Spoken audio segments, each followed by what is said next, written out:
तो यूपी के मशहूर आईएएस अधिकारी बी चंद्रकला के घर सीबीआई की रेड के बाद अब अवैध रेत खनन मामले में जांच की आंच यूपी के पूर्व मुख्यमंत्री अखिलेश यादव तक पहुंच गई है। अखिलेश यादव से सीबीआई पूछताछ कर सकती है, ये खबर आई है। इस मामले में सीबीआई 2011 के बाद से यूपी के सभी खनन मंत्रियों से पूछताछ कर सकती है और 2012-13 में यूपी का खनन मंत्रालय अखिलेश यादव के पास था, ये भी आपको हम बता दें।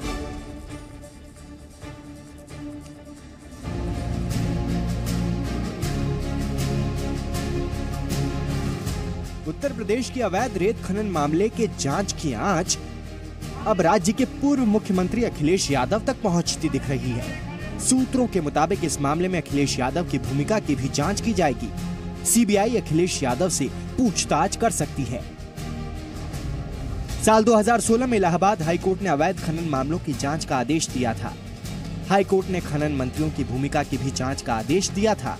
2012-13 में खनन मंत्रालय तत्कालीन मुख्यमंत्री अखिलेश यादव के पास था।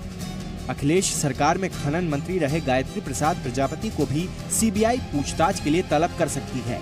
इन्होंने ना तो काम किया है और ना ही इनकी देश हित में कोई नियत साफ थी बीजेपी वालों की।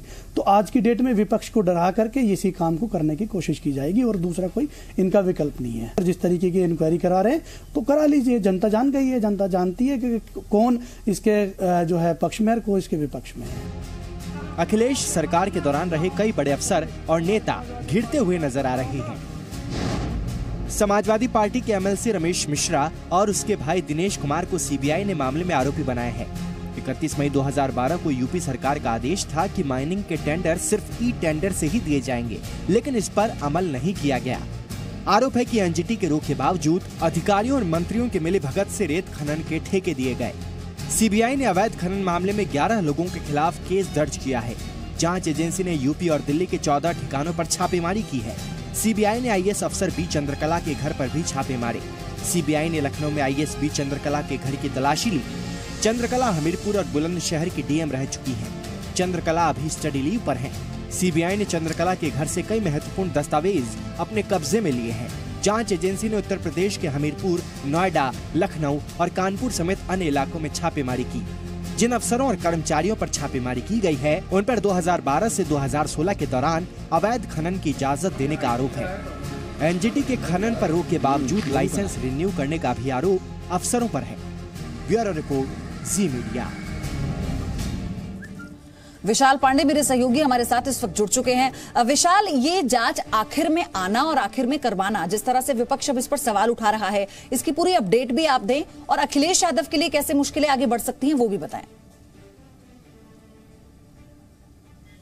देखिए, चुनाव से पहले सीबीआई अखिलेश यादव से पूछताछ कर सकती है, ऐसी खबर आ रही है, तो ये कहीं ना कहीं मुश्किलें जरूर अखिलेश यादव की बढ़ा सकती है। लेकिन विपक्ष इसको दूसरे तरीके से ले रहा है। हमारी तमाम नेताओं से विपक्ष के बातचीत हुई, उनका ये साफ तौर पे कहना है कि एक दिन पहले ही अखिलेश यादव और मायावती की गठबंधन को लेकर मुलाकात होती है और अगले दिन ही अवैध खनन मामले में सीबीआई पूछताछ कर सकती है, ऐसी खबरें सामने आती है। तो कहीं ना कहीं विपक्ष इसे 2019 के चुनाव से जोड़कर देख रहा है और कई नेता तो ये भी कह रहे हैं ये डराने की कोशिश हो रही है ताकि गठबंधन ना हो। लेकिन अगर सीबीआई इस पूरे मामले की जिस तरह से जांच कर रही है, आगे करती है, तो कहीं ना कहीं मुश्किलें बढ़ सकती हैं, क्योंकि चुनाव का ये सीजन है और चुनाव के मौसम में परसेप्शन का बहुत ज्यादा रोल रहता है। तो ऐसी स्थिति में गायत्री प्रजापति से पूछताछ हो सकती है, अखिलेश यादव से पूछताछ हो सकती है। इसके अलावा कई और अधिकारियों से अवैध खनन मामले में पूछताछ हो सकती है, क्योंकि 2012 से 13 के दौरान जो खनन मंत्रालय था उत्तर प्रदेश का, वो अखिलेश यादव के पास ही था। उसके बाद गायत्री प्रजापति को दिया गया था। तो अब देखना ये होगा कि सीबीआई आखिरकार इस मामले में किस किस से पूछताछ कर सकती है। और लेकिन विपक्ष इसको 2019 के चुनाव से जोड़कर देख रहा है और ये कह रहा है कि गठबंधन जैसे ही फाइनल हुआ उसके अगले दिन ही सीबीआई अवैध खनन मामले में सक्रिय हो जाती है। ठीक है विशाल, शुक्रिया फिलहाल आपका तमाम अपडेट्स के लिए।